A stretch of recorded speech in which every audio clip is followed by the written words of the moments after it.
Hey everyone, here's a quick overview of how markets finished January and what investors were watching along the way. Stocks ended January with solid gains across major indexes.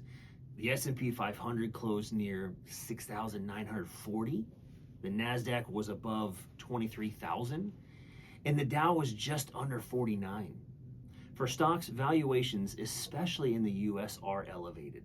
That means future returns are likely to come from earnings growth, not multiple expansion. We expect moderate but positive equity returns with increasing opportunities outside mega cap leaders as market leadership broadens. The leadership was defensive and cyclical. Energy led the market, followed by materials and consumer staples. Meanwhile, financials, technology, and healthcare lagged, reflecting some profit taking in the last year's strongest performers. The month began with a major geopolitical event, a U.S. military operation in Venezuela that resulted in the capture of President Nicolas Maduro. Despite the significance of the news, markets reacted mildly, reinforcing a familiar pattern. Geopolitical shocks often create headlines, but they rarely drive long-term market trends. Energy stocks did benefit as investors speculated on potential implications for global oil supply. Economic data sent mixed signals, however.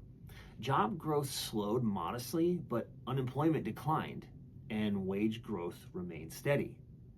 Inflation data came in slightly cooler than expected, particularly at the core level. Together, these readings supported expectations that the Federal Reserve would hold interest rates steady, with any cuts likely pushed later into the year rather than coming immediately. In fixed income, yields remain attractive, but the easy duration trade is behind us. Investors may need to be more selective, focusing on credit quality, income, and diversification rather than betting on large rate moves.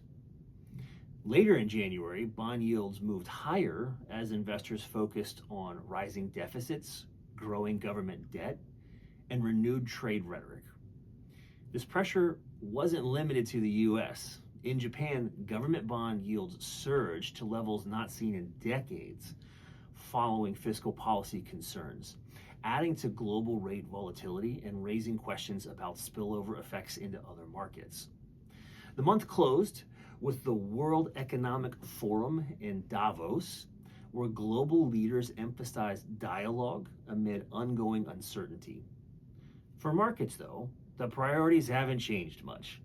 Corporate earnings, artificial intelligence, and policy direction continue to matter far more than short-term headlines.